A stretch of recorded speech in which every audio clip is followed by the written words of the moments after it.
Notre père a été quand même chef d'État et a été un grand dictateur. Et du coup, le fait d'être enfermé avec ses enfants, finalement, c'était nous, en fait, cette petite victime.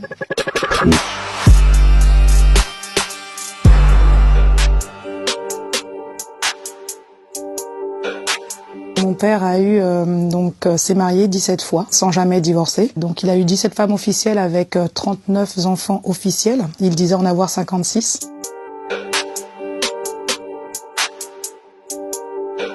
On avait des barreaux sur toutes les fenêtres du premier étage et du rez-de-chaussée. Donc on pouvait pas sortir. J'ai reçu 1 ou 2 coups de poing, mais c'est tout. Par contre, certains de mes frères et sœurs, assez fréquemment, il avait ses préférés et puis il avait, comme je dis, les souffres-douleurs, ceux qui prennent pour les autres. Il avait peur des ennemis, comme il disait. Ses ennemis, c'était la France. Je pense qu'il s'inventait quelque part aussi quelques ennemis. Que nous, les enfants, on pouvait pas jouer dans le jardin parce que sinon, on était tout de suite des espions de la France. On allait aller révéler des choses aux paparazzi. Dès qu'il y avait du monde, il devenait très gentil. Et puis dès que tout le monde partait, c'est comme s'il avait été obligé de se contenir. Et puis finalement, en se contenant, il explosait une fois que tout le monde était parti. Donc petite fille, je lisais des contes, et dans les contes, il y avait des ogres, il y avait des sorcières. À l'extérieur de ce château, tout le monde disait que c'était un cannibale. Et à travers les médias aussi, on l'accusait d'avoir mangé des enfants. Donc finalement, l'ogre, c'était mon père.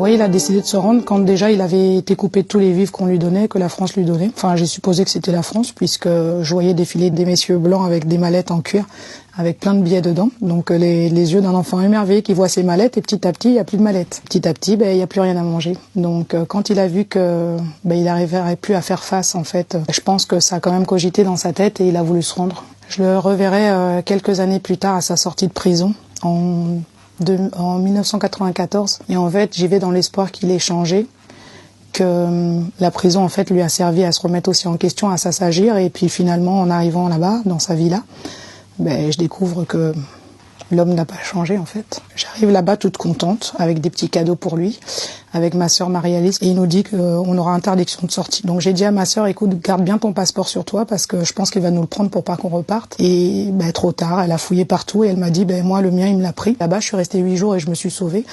Il y avait des militaires partout, et j'ai réussi à m'échapper, et elle est restée là-bas. À mon plus grand désespoir en fait. J'avais besoin en tout cas de poser sur papier toute cette vie qui a été très très compliquée.